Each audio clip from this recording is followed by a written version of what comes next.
बहुत समय पहले की बात है। माधवपुर नामक गांव में एक गरीब किसान अपनी बूढ़ी अम्मा के साथ रहा करता था। उसके पास एक छोटी सी जमीन थी जो कि बंजर हो चुकी थी। फिर भी वह दिन रात उस पर मेहनत करता था। मोहन बहुत ही मेहनती और ईमानदार था। वह एक आत्मविश्वास से भरा हुआ व्यक्ति था जिसे ना हालातों से डर लगता था ना ही लोगों की बातों से।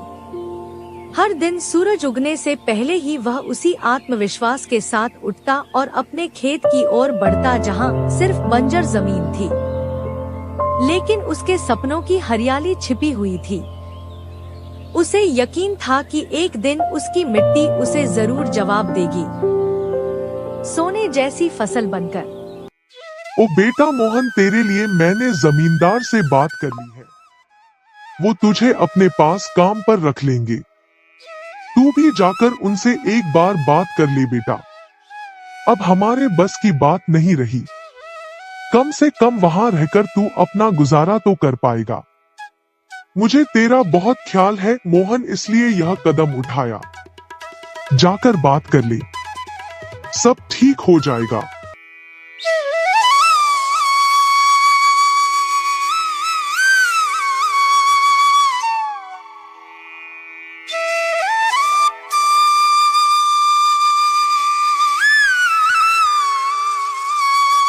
अम्मा, तुमने क्यों बात की वहाँ? मैं नहीं जाऊंगा। हमारा खुद का खेत है तो मैं दूसरों के पास क्यों काम करने जाऊं? मैं गरीब सही मगर खुददार हूँ। मैं अपनी मिट्टी में पला हूँ, उसी में पसीना बहाऊंगा। चाहे जितनी भी मुश्किल हो अम्मा, मैं अपनी ही जमीन पर मेहनत करूंगा। किसी और की नौकरी नहीं करूंगा। अरे मोहन, उस बंजर जमीन में क्या उगाएगा तू?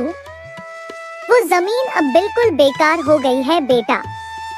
ना उसमें नमी बची है ना जान। तू अपनी जिंदगी यूं ही जाया कर देगा। उस जमीन को संवारते संवारते मैं जानती हूँ तेरा हौसला बड़ा है, पर बेटा हौसले से पेट नहीं भरता। तू मेरी बात मान ले। वो जमींदार कम से कम तुझे रोज की रोटी तो देगा।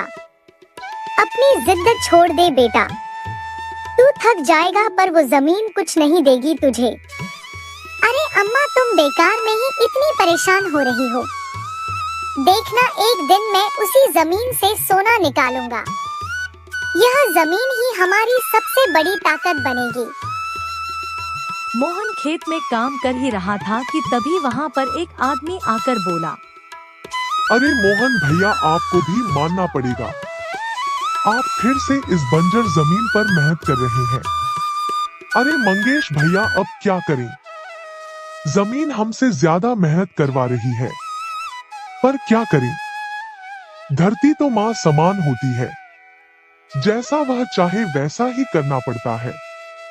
कभी सख्त हो जाती है, कभी चुपचाप सब सह लेती है, कभी बीज को छुपा लेती है तो कभी उसे जीवन दे देती है। हम तो बस उसके बच्चे हैं जो उसके हर रंग को अपनाना जानते हैं।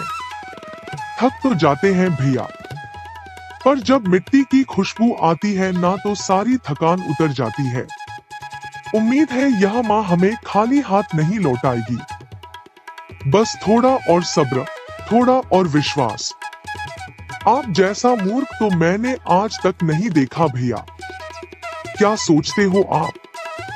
दुनिया कहां से कहां पहुंच गई और आप अब भी उसी बंजर जमीन से उम्मीद लगाए बैठे हैं।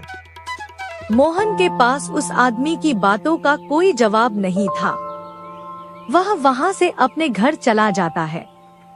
जब दोपहर को मोहन थक हार कर घर पहुंचता है तो देखता है कि माँ बुझे हुए चूल्हे के पास चुपचाप बैठी है। क्या हुआ अम्मा? तुम ऐसे क्यों बैठी हो? खाना क्यों नहीं बनाया? क्या बात है? बेटा, चूल्हा जलाने के लिए लकड़ियाँ नहीं है, इसीलिए चूल्हा कैसे जलेगा?